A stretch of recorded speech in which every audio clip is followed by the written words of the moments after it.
Hola, ¿qué tal estáis? Bienvenidos y bienvenidas. Hoy vamos a hacer una cosa un poco diferente. Hoy vamos a hablar de una teoría que no nace de la programación neurolingüística, sino de lo que se llaman las corrientes psicodinámicas, ¿no? Que son esas que vienen del desarrollo de las teorías de Freud.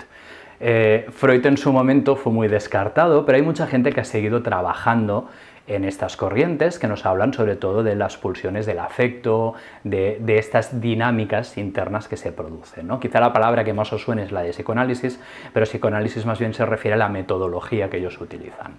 En todo caso, ¿por qué vamos a hablar de esto? Porque desde el punto de vista de la psicodinámica se creó una clasificación que para nosotros es muy complementaria. Para mí, desde mi punto de vista en PNL, nos puede ayudar a tener este punto de vista que viene desde fuera, pero que nos puede complementar la manera como trabajamos. Hoy vamos a hablar específicamente de los estilos afectivos, de los estilos de apego, es decir, de cómo nosotros nos relacionamos con otras personas con las que tenemos un cariño, una relación romántica o no, cierto tipo de amor, también sirve familiar, o una relación de atracción.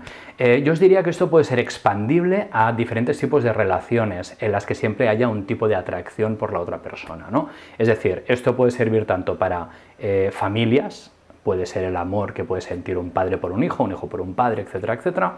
Puede ser relaciones de pareja, obviamente. De hecho, ya veréis que está muy focalizado en esta línea, pero yo voy a intentar poneros ejemplos de diferentes ámbitos. Y puede ser incluso relaciones de amistad o incluso la relación de respeto y de cordialidad que se puede producir en un entorno profesional. Ya lo veréis. Esta teoría viene del estudio de 1991 de Bartholomew y Horowitz, que no son personajes de The Big Bang Theory, sino que son dos psicólogos que se dedicaron a hacer un análisis incluso estadístico acerca de los estilos de apego prioritarios que aparecían en la población que ellos estaban estudiando. Muy bien, ¿en qué consiste esto, no? Para mí hay unos componentes básicos de la teoría. Primero, esta teoría incluye diferentes cosas. Una clasificación de 4 estilos afectivos. Después, una descripción de cómo se relacionan estos 4 estilos afectivos, qué tipo de cosas hacen, cómo se mueven, y una explicación de por qué hacen esto. Vamos a empezar por la explicación, ¿vale? En la base de esta teoría existen 2 principales conceptos que determinan el estilo afectivo de las personas. Uno es la autoestima, la manera como nos valoramos a nosotros mismos, el valor que nos damos a nosotros como personas, que también incluye la percepción que tenemos de cuánto o de qué tipo de cosas podemos aportar, pues como pareja, como amigo, como familia, ¿no? Y eso nos determina nuestro valor. Fijaos una cosa, es muy subjetivo esto, ¿sí? Y no es estable, sobre todo. Para mí es muy importante que veáis que no es estable. No siempre vamos a tener la autoestima alta, aunque seamos personas generalmente seguras, ni siempre vamos a tener la autoestima baja, aunque nos consideremos personas inseguras, ¿no? El segundo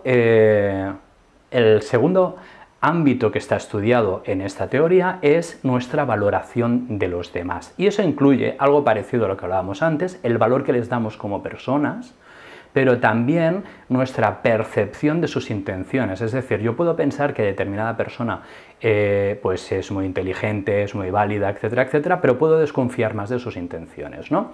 Entonces, con estos 2 ejes hacemos este cuadrante en el que nos encontramos los 4 tipos de apego. Vamos a verlos. Muy bien, si empezamos por el que viene determinado por una baja autoestima, una baja valoración de mí mismo y por una visión negativa de los demás, es decir, una visión de que los demás o tienen poco valor o pueden ser peligrosos para mí, encontramos el estilo que se conoce como temeroso, ¿no? Es aquel tipo de personas que rehúye las relaciones personales cercanas o íntimas porque ni confía en poder aportar algo, es decir, ¿para qué me voy a acercar a esa persona que me atrae si yo no valgo lo suficiente, no soy lo suficiente bueno o lo suficientemente buena para esta persona, ¿no? Y eso me impide ir hacia allí. O también que, y a la vez, de hecho, que yo piense, los demás me quieren engañar, o los demás no vale la pena generar una relación, ¿no? Por lo tanto, evito este tipo de situaciones. Si lo vemos más parecido en una situación de familia, sería una persona con autoestima baja que además no se lleva bien con las personas con las que convive. Y por lo tanto esa relación va a estar muy distanciada y va a ser muy difícil, ¿no? en un entorno laboral, la persona que se siente insegura de sus capacidades y piensa que todos sus compañeros le quieren poner trampas siempre, ¿no? Generalmente el estilo temeroso viene determinado por una gran desconfianza de él mismo, de ella misma, del entorno también, incluidas las personas, y una sensación de injusticia en general, ¿no? Bien, si vemos el modelo en el que tenemos una autoestima baja y una alta visión de los demás, les vemos como personas muy atractivas o muy seguras o de mucho valor o que nos parecen maravillosos los demás, nos encontramos con el estilo ansioso o preocupado. Bien, el estilo ansioso o preocupado viene determinado por personas que están intentando continuamente demostrar su valor a los demás, ¿no? Se sienten siempre en juicio y siempre sienten que están por debajo de las personas con las que se relacionan. De ahí viene esa parte de preocupación y esa ansiedad. Suelen ser personas que van mucho a buscar al otro o a demostrar su valía de forma muy exagerada, y precisamente por eso a veces pueden provocar el efecto contrario, es decir, las otras personas pueden rehuirles porque sienten que están siendo perseguidos o que están intentando ser convencidos de algo, ¿no? Por lo tanto, el estilo ansioso preocupado puede ser una profecía autocumplida, ¿no? En ese sentido, y cada vez que la persona va a buscar al otro, el otro tiene más la tendencia de apartarse, y cuanto más se aparta, más ansioso, más preocupado puede estar la persona desde el principio. Bien, si empezamos con la alta autoestima, vamos a ver el estilo de apego en el que hablamos de una alta autoestima personal, pero una visión negativa de los demás. Es decir, oye, yo soy muy valioso, pero pienso que los demás, una de dos, o me quieren hacer daño, o no son lo suficientemente buenos para estar conmigo. Y este estilo se llama el estilo evitativo. Es decir, son este tipo de personas que pueden generar relaciones íntimas o de amistad, pero que en general no van a ir a buscar a los otros y son los que normalmente se mantienen un poco a una cierta distancia, ¿no? También son personas que están permanentemente insatisfechas porque los demás, como les juzgan de esta manera, nunca les pueden aportar aquello que ellos creen que se merecen, ¿no?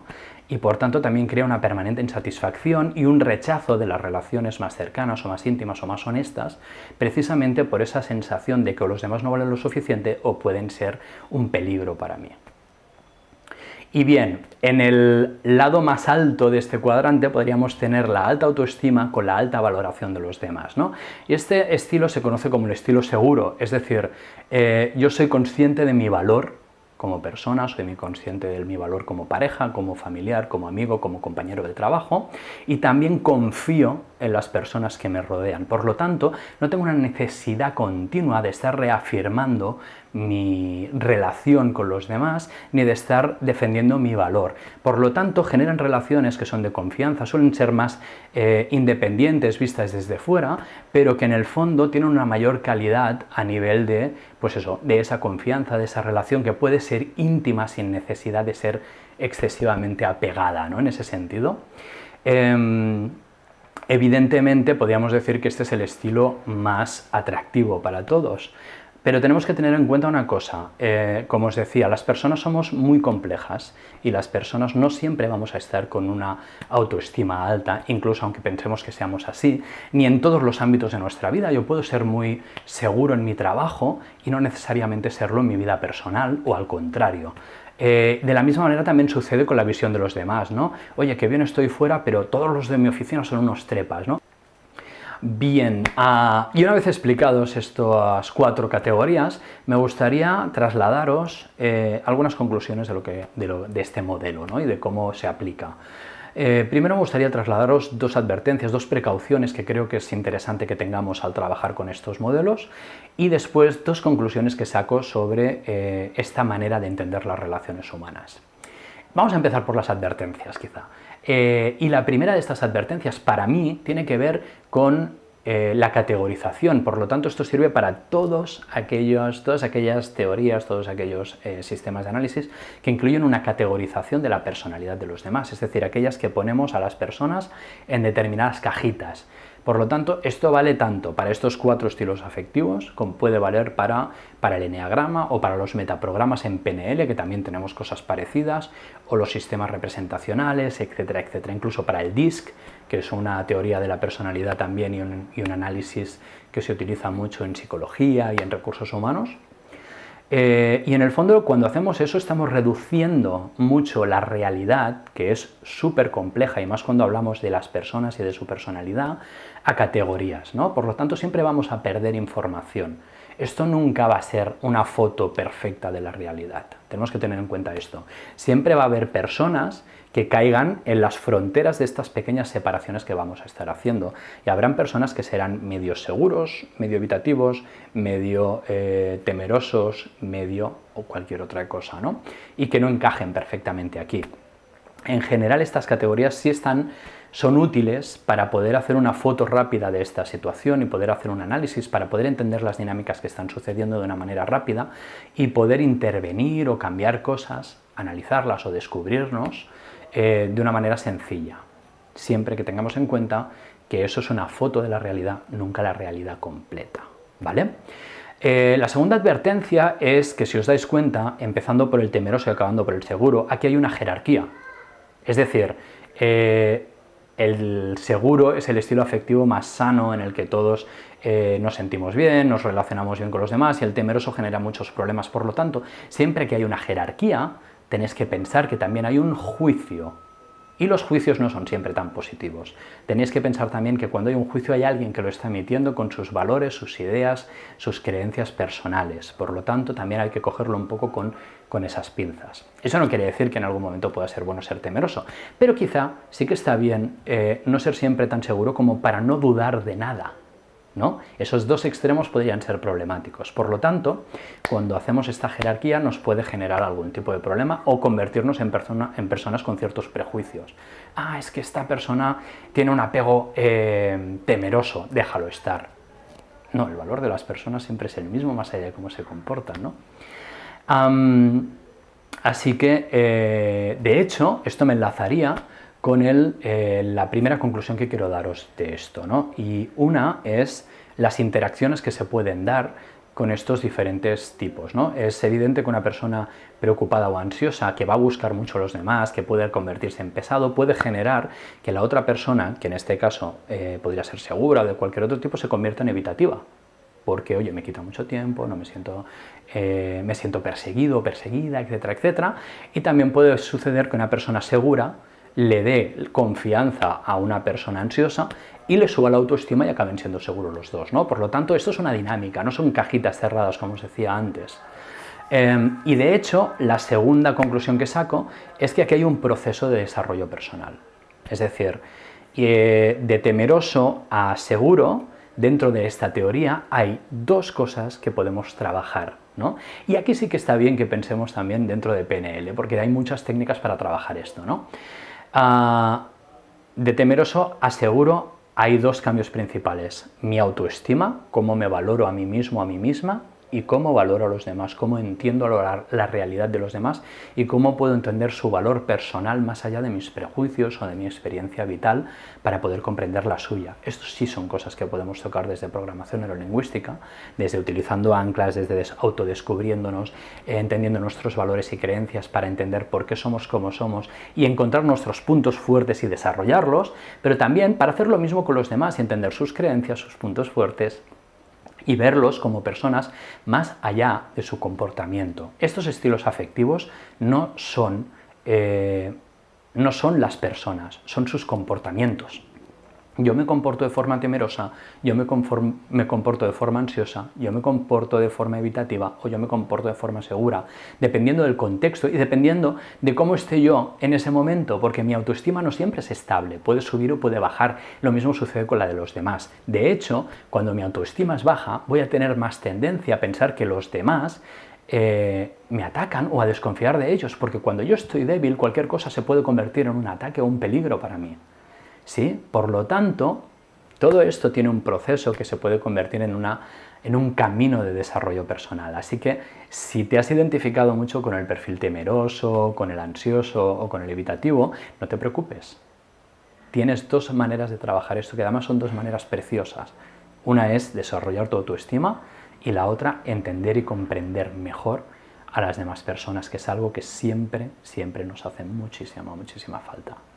Bien, espero que os haya sido muy interesante. En los próximos vídeos vamos a seguir tocando diferentes ramas de diferentes corrientes de psicología que creo que pueden ser muy complementarias. No voy a ir a las más conocidas. Y posiblemente en el próximo vídeo, aún le estoy dando vueltas al proceso, hablemos de sistémica, que creo que es algo súper interesante y que nos aporta un punto de vista muy diferente sobre las relaciones también humanas. Como siempre, si os ha interesado este vídeo, dadle al like, suscribíos, enviadnos comentarios y nos vemos la siguiente semana para seguir entendiendo cómo nos relacionamos con nosotros mismos y con los demás. Saludos.